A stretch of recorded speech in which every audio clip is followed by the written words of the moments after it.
it's Emma here, the Bookish Princess. Welcome to my farmhouse garden.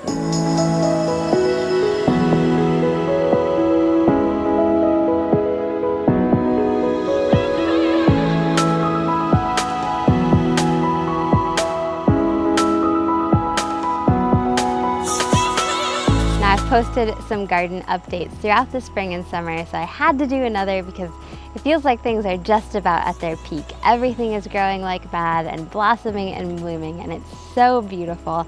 I'm a fairly new gardener, so I've had some successes and failures, but I thought it'd be fun to give you a full tour.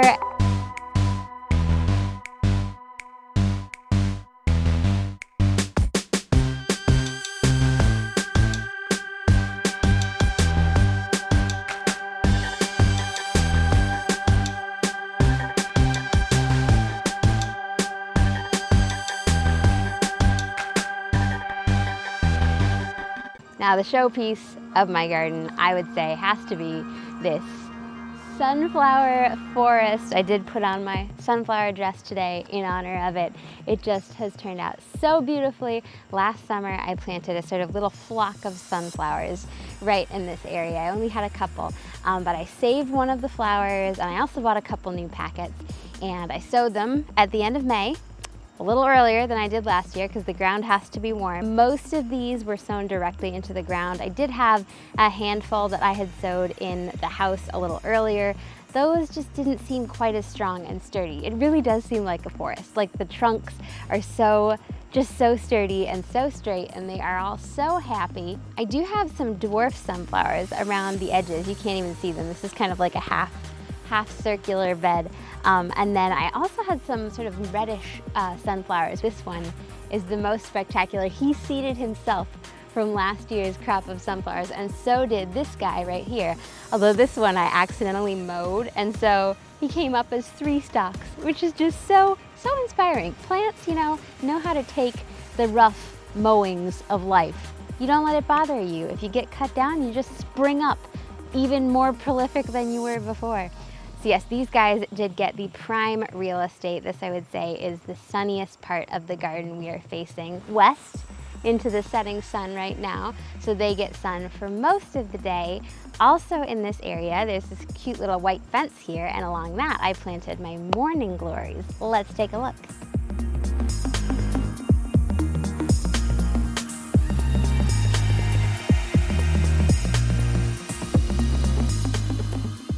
Really, I should get a morning glory dress, shouldn't I? Then I could film each floral segment in a different dress, but I only have the sunflower dress. Yes, these morning glories I've been trying to train them around the fence with, a reasonable amount of success. It's so fun every evening to come out and look for the blooms, and then in the morning I get to come and see what color they are. They were a multi-colored pack that I bought, so they're purple and pink and so pretty. Look at this guy. I need to go get some string because I do have some string that I've been using to kind of tie some of these guys in place. This one was the only one that cooperated with my, I had a thin piece of wire that I used to encourage him to go straight up the fence. And look, he really did go straight up the wire. It's so bushy and pretty, this vine. This one doesn't have too many flowers. I wonder if it's because he's too compact and solid. It's just so beautiful though, and full. I don't want to unwrap it. Also, I don't want to risk any danger to the plant. I should have planted something in this log. I kind of regret now not attempting anything in the log. These are actually just pokeberries, but they are kind of pretty, the pink blossoms. So I cut it back early in the spring. I'm sure it would be even larger if I had not cut it back. It's kind of pretty. Even though it's a weed, I've let it keep its spot in the trunk. So we've now seen the western side of the garden. The sunflowers have been doing so well. The morning glories on the fence don't get quite as much sun, but they've been doing pretty well. 2, what's funny is I didn't actually plan to plant morning glories there. I planted 2 packets of seeds, and they did so well. They were so prolific. So many plants survived that I had a bunch of extras and decided to put them up there. The rest of the morning glories are actually in the northern part of the garden. A lot of my gardening space space is on the northern side of the house. And when I was doing research, gardeners online were so pessimistic about trying to get things to grow on the northern side of your house. I'm happy to say that enough sunlight sneaks in between the trees and beyond the shadow of the house that things have done reasonably well. That arch of morning glories is probably my favorite thing. I bought the arch at Tractor Supply, and I planted, I think, 7 little morning glory plants, one for each of the columns, basically, of the arch. And all of the plants survived. They covered it. I ended up having to reinforce it with those sticks, which I think looks really rustic and lovely. It's so fun that it has extended out beyond its original size. And the morning glories, there have just been more and more of them as the month has gone by, more different colors. I did manage to train some morning glories around the pillars of my porch. That area gets even less sunlight. Honestly, I'm just pleased that those vines survived and managed to get long enough to wrap around the pillars, and they even have produced a couple flowers. One thing I have discovered while growing morning glories this year is that either morning glories or some other kind of twisting vine was the origin of braiding.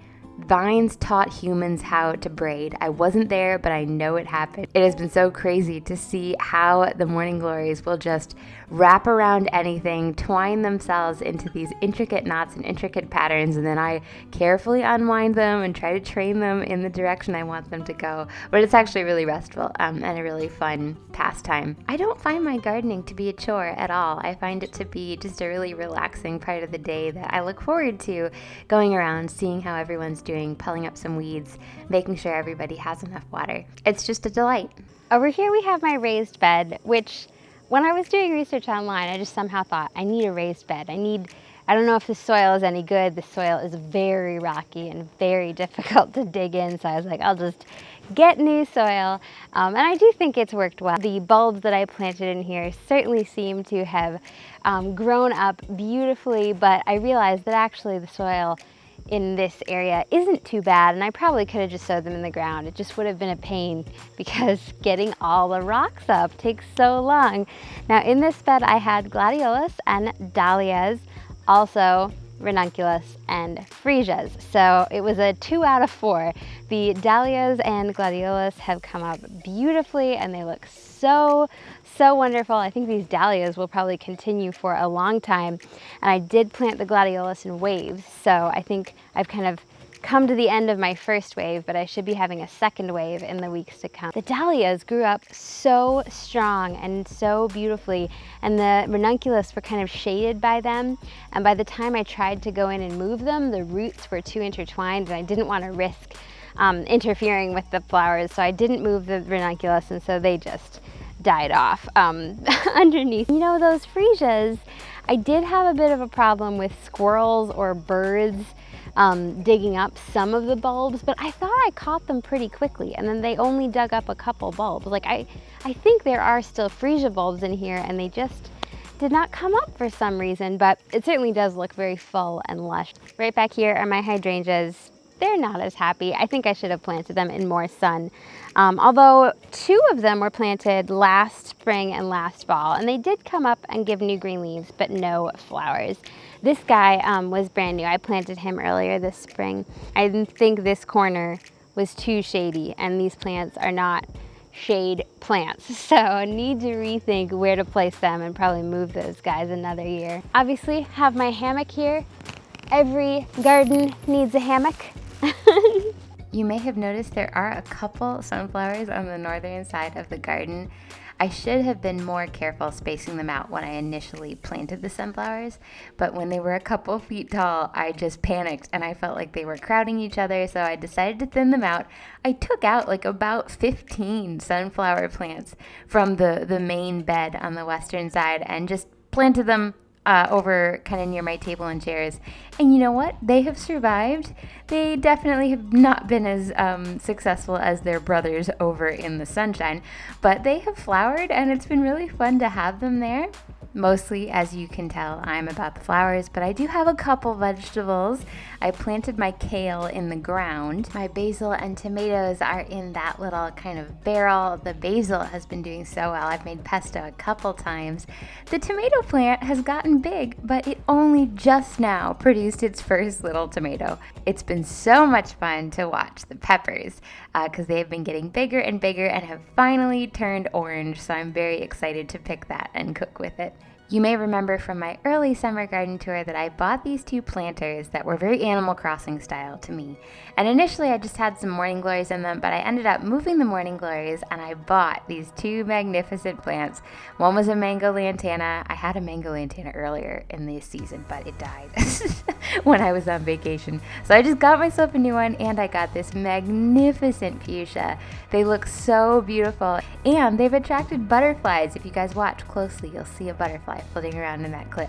We started with the sunflowers and I decided to save the moonflowers as the finale. Moonflowers are actually a relative of morning glories, so some of those morning glory pots and vines are actually moonflower vines. My mom first grew moonflowers last summer and she loved them so much she harvested the seeds and planted them this season. She gave me a couple of her seedlings and they've grown up so beautifully. I've had more moonflower buds than full-grown flowers, but I do remember from last year a lot of the moonflowers really came into bloom in September. My very first moonflower, I was watching it get bigger and bigger. They look like sort of an ice cream swirl when they're finally ready to flower.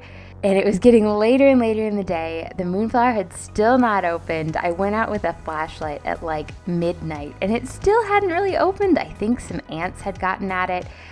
So I treated some of the other plants with soap and water and some insecticide. And the next time I had a moonflower was so spectacular. It was one of my most memorable nights in the garden because there was a beautiful sunset, but then there was also a beautiful moon rise. And it was just so perfect. Sun and moon, sunflowers and moonflowers. It just felt like the ultimate culmination of all of my gardening efforts this season. And of course, the season's not over yet. Hopefully I'll have some more moonflower, sunflower nights. I hope you guys enjoyed this August farmhouse garden tour. Make sure you're subscribed. Next week I'll be posting my reading vlog and I always sneak some farmhouse and garden footage into that. I would love to hear about how this season has been in your garden. Definitely post down in the comments and let me know your favorite plants, your best tips. Thank you so much for watching. I hope you have a bookish and bloom-filled day. Bye!